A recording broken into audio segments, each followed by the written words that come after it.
Take the guesswork out of cooking with the temperature probe. The temperature probe monitors and alerts when the desired finished cooking temperature has been reached in the Frigidaire wall oven. Here are some tips to get you started. Use the probe feature for best results when cooking foods such as roasts, hams, or poultry. The food probe works with the following oven modes: bake, convection bake, air fry, convection roast, steam roast, and turkey.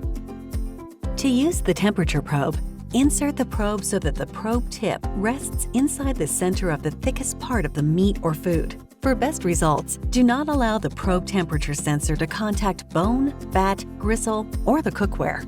Note, the probe location may vary by your model. See Use and Care Manual for exact location. To set food probe, touch Oven Modes, scroll to Food Probe, and follow directions on the display.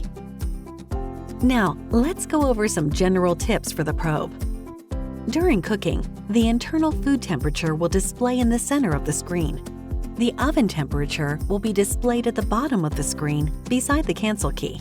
To ensure accuracy, do not remove the probe from the food or receptacle until the desired internal temperature is reached. The Use and Care Manual is a great reference for USDA internal temperature recommendations. Never store the probe inside the oven and always remove after use. For more information and tips, reference your Use and Care Manual or visit www.frigidaire.com.